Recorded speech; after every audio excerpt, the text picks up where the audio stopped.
disaster in Valencia, Spain. Building caught fire, and we just don't know at this point how many people are. I mean, there's a number of people still missing. There's a few that didn't make it out, and this is just a huge disaster. But it's one of those disasters that is strongly linked not only to practical aspects of preparedness, which I cover here in the channel, but also another thing I cover in the channel a lot is politics. This could have been avoided. The building was made in 2005. There's buildings in Spain that have been standing for 1,000 years. I've recently been to some of them. They're not burning down anytime soon. How could it possibly be that such a recently built... how can this happen?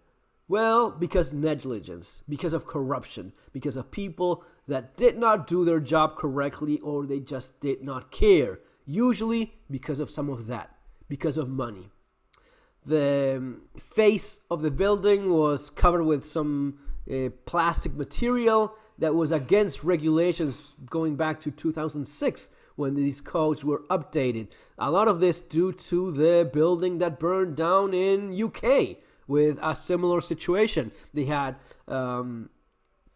updated the building with some material that was flammable on the exterior. The building burned down and a bunch of people died. And because of that, codes all over Europe were updated. So this was a code from 2006 that this building was not keeping up with. A plastic material in the face of this building should not have been there at all. And yet still there it was. And this is the results that we see. It went up in flames like a bunch of like a stack of paper or a stack of plastic. And once that starts melting and burning, there's a point in which when people ask, this is flammable, everything is flammable. At the right temperature, even rock will melt, okay? The thing is, different materials have different flash points, burn at different temperatures. Plastic, definitely flammable. There's no reason why you should have a building covered in flammable plastic. That is just stupid. Yes, wood burns, and wood is used for building, but not in a 10-story building. That would be insane. Makes no sense. You're building a damn death trap in that case. The same goes for covering a building with plastic. Now, I was watching some of the news in which the media was talking about the great job done by the politicians and the government employees, how they helped out, how the firemen acted, and how people are not No, none of that is true. The heroes that went into the burning building trying to save people, the firemen are not politicians. Last time I checked, not the same thing. Firemen, politicians, very different line of work. The people that helped out the victims of this, private, enterprise. The owner of a nearby hotel said, "Come on in. You're all going inside." He took them all into his hotel. The clothes and stuff that people needed, a mall nearby, the businesses from that shopping center, yeah, come on in, grab anything you need.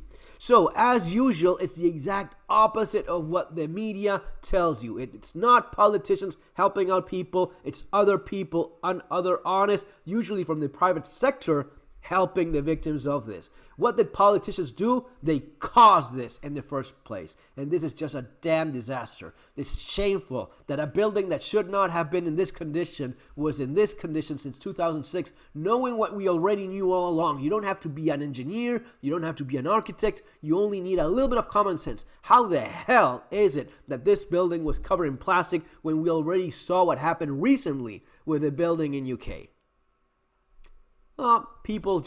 Politicians doing their thing.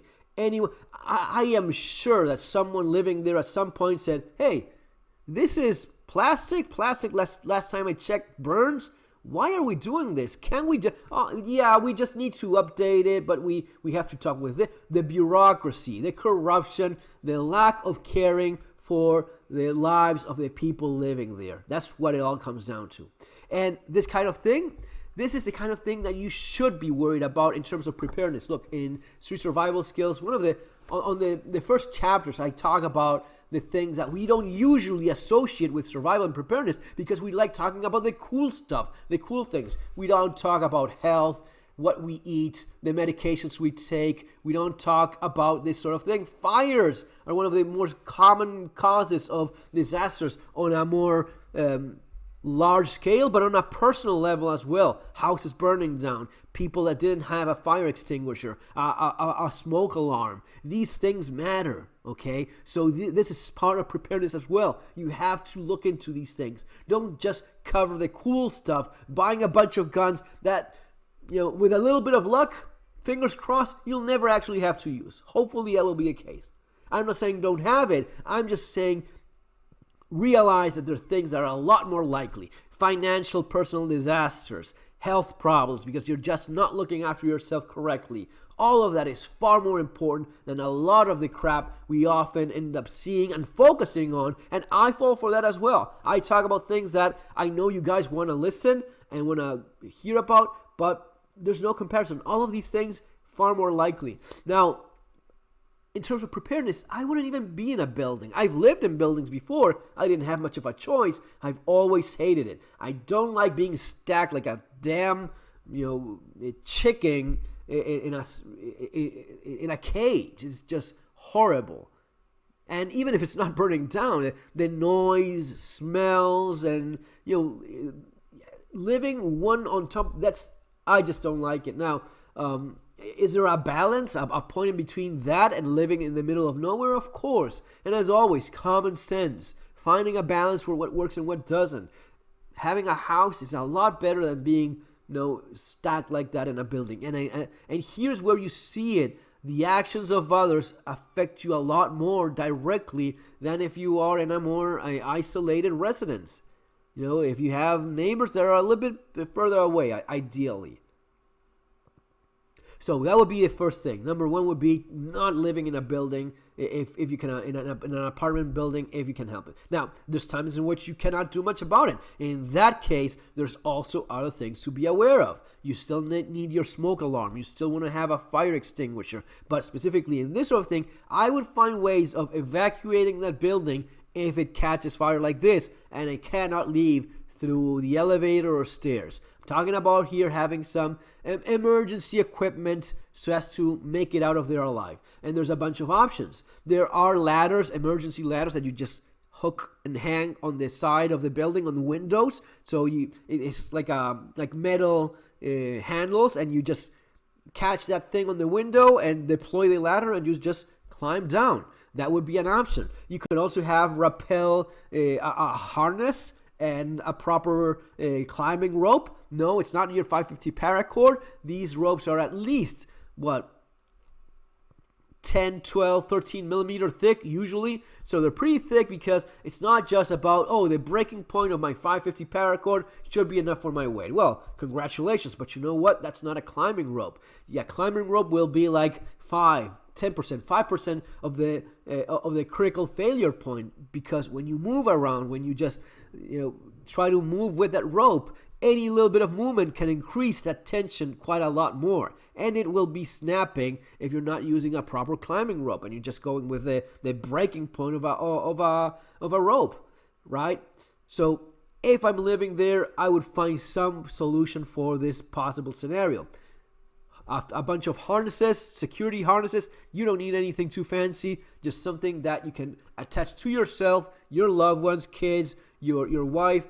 And with rappel, it's pretty simple. It's in about an hour in any climbing gym that you know of, you will learn how to use that easy enough. And yes, you need to have some dexterity and some strength, but really just rappelling down from a building, it's not exactly the most taxing thing in terms of what you do with a rope and a harness. So this is something that if you're living in a building, you definitely want to know how to do that.